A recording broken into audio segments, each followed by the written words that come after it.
continue to fight the election results, which could ultimately end up in federal court. Gas prices continue to climb today. The average price of gas in Connecticut hit a whopping $3.44 a gallon. But today, 5th District Congressman Chris Murphy says he is pushing for a temporary solution to the gas and heating oil crisis. NBC 30 Chief Political Correspondent Tom Monahan is here now with the very latest. Tom.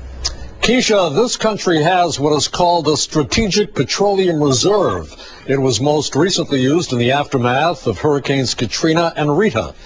Now, Congressman Murphy says new oil deposits to that reserve should be suspended, and that should help bring down the high cost of fuel.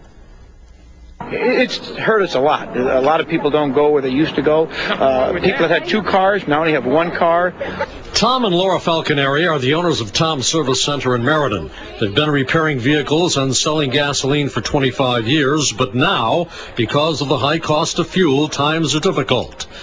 It was at their station this afternoon where Congressman Murphy called on President Bush to suspend the oil input in the Strategic Petroleum Reserve. If we have 10 to 20 billion barrels of oil that are just going to sit in a reserve in Texas and Louisiana and could be used to try to lower prices for consumers, that you would do it without legislation. By suspending that, he says, consumers could save as much as 25 cents a gallon at the pumps.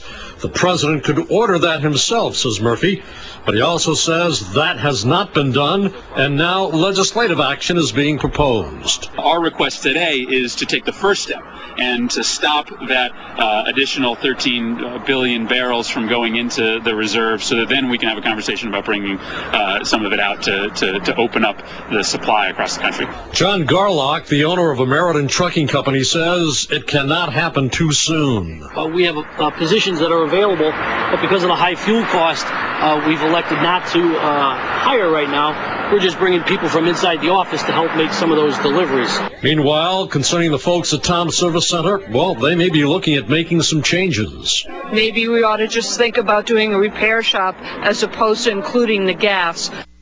Now, last week, Connecticut Congressman John Larson said oil should be taken out of the reserve for public use. Today, Murphy said that would be the second step. The first, he says, is to stop putting millions of barrels of oil into it and get that oil to the public as quickly as possible. Lisa. Thank you, Tom. A shocker on Wall Street, with the normally reliable General Electric announcing an almost 6% decline in first quarter profits. GE also slashed